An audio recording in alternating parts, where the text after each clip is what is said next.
Assalamualaikum warahmatullahi wabarakatuh. Perkenalkan, nama saya Yurmaneli, NPM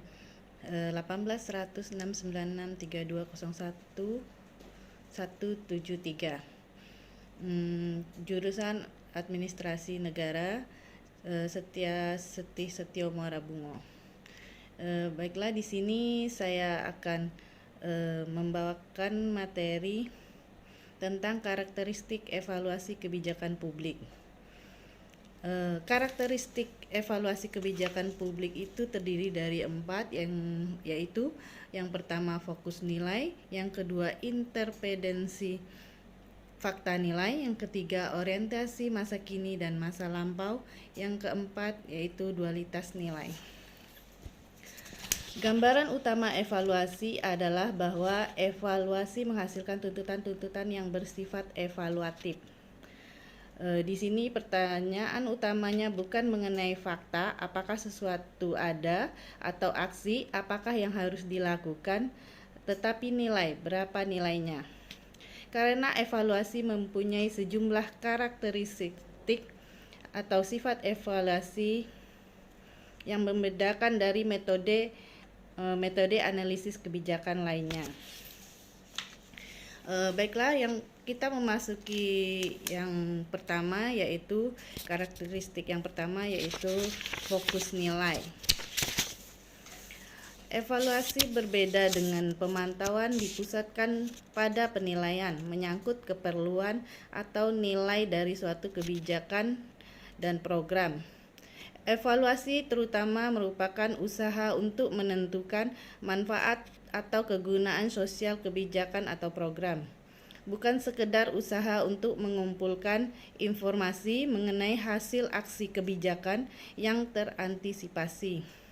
Karena ketepatan tujuan dan sasaran kebijakan dapat selalu dipertanyakan, evaluasi mencakup prosedur untuk mengevaluasi tujuan-tujuan dan sasaran itu sendiri.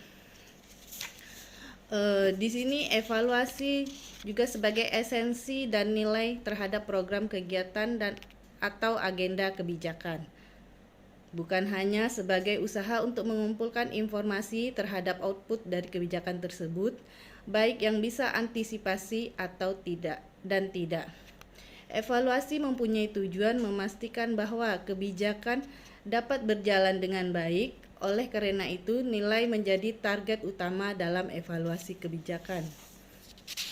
Yang kedua yaitu interpendensi fakta nilai. Tuntutan evaluasi tergantung fakta-fakta atau nilai-nilai untuk menyatakan bahwa kinerja kebijakan atau program tertentu telah mencapai tingkat kinerja yang tertinggi atau terendah.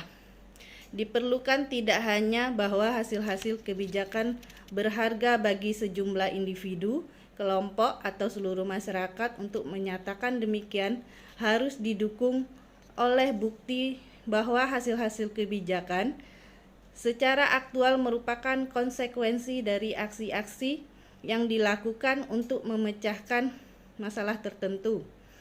Oleh karena itu, pemantauan merupakan prasyarat bagi evaluasi.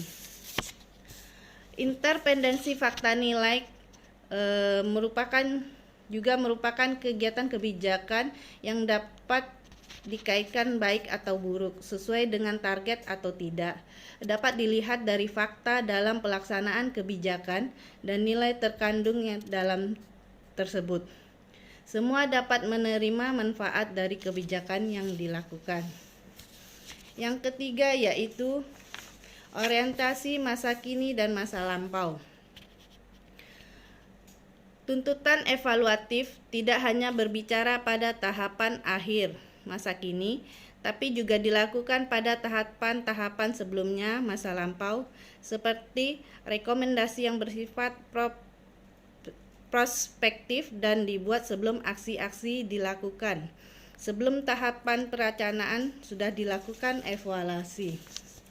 Masa kini diperlukan sebagai target yang ingin dicapai, tentunya didukung oleh aspek formulasi yang komprehensif dan konkret yang diimplementasikan dengan sumber daya manusia yang mendukung.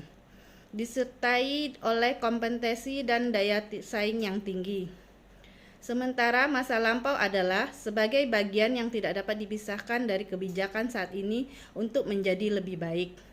Menjadi proses penyatuan tujuan yang diharapkan masa kini, diperlukan tujuan serta rekomendasi yang dibutuhkan terhadap kebijakan yang akan datang.